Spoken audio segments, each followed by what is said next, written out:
సమాజమే దేవాలయం, పేద ప్రజలే దేవుళ్ళు అనే నినాదంతో స్వర్గీయ నందమూరి తారక రామారావు పార్టీ పెట్టిన దగ్గర నుంచి నేను ఇప్పుడు జెండా మోస్తూ పార్టీ అభివృద్ధికి కృషి చేస్తున్నాను.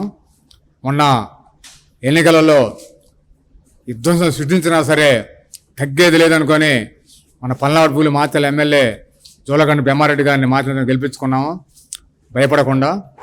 గెలిచిన ఎమ్మెల్యే గారు కూడా ఈ 2 సంవత్సరాల కాలంలో కూడా శక్తి వంచన లేక సీఎం గారు ఏం చెప్పారు, సూపర్ 6 పథకాలు, ఉచిత బస్సు ప్రయాణం కానివ్వండి, అన్నదాన సుఖీభవనం కావండి, తల్లికి వందనం కావండి, అలాంటివన్నీ నెరవేరుస్తున్నారు.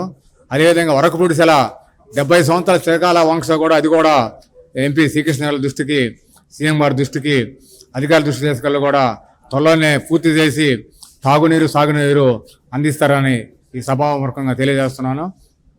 అదేవిధంగా ఎంపీ శ్రీకృష్ణరాయలు కూడా ఈ 2 సంవత్సరాల్లో ఆయన ప్రజలకు అందుబాటులో ఉంటూ మన కేంద్ర నిధులు, హైవే రోడ్లు అయితేమి, కేంద్ర విశ్వవిద్యాలయం అయితేమి, అదేవిధంగా మన రైల్వే ప్రాజెక్టులు అయితేమి, మాకు వరకపూడిసెల కూడా త్వరలోనే పర్మిషన్లు పక్క రాష్ట్రాలు కానీ పారిశ్రామిక తీసుకొచ్చి అది కూడా త్వరలోనే పూర్తి చేస్తాడు. అదే జల జీవన్ మిషన్ తను కూడా తాగునీరు సాగునీరు అన్ని పనులు అవుతున్నాయి. ఈ ముఖ్యమంత్రి చంద్రబాబు నాయుడు గారు 2 సంవత్సరాల పూర్తి సందర్భం కూడా దాదాపు అన్ని హామీలు నెరవేరుస్తున్నాము.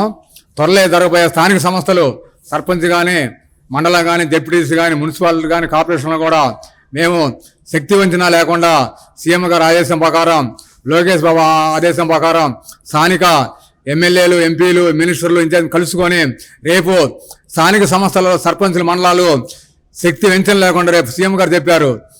కార్యకర్త అధినేత ప్రజల దగ్గరికి వెళ్ళి ఈ 2 సంవత్సరాలు మేము చేసిన అభివృద్ధి పనులు చెప్పి కాబోయే 2 సంవత్సరాల్లో కూడా అధికారం ఉంది కాబట్టి చేసేవి కూడా చెప్పి స్థానిక సంస్థల్లో కూడా వచ్చే స్థానిక సంస్థల్లో కూడా ఇదే డంక ఎగరేసి తెలుగుదేశం పార్టీ జెండాని రెపరెపలాడే విధంగా కృషి చేస్తానని మనవి చేస్తున్నాను.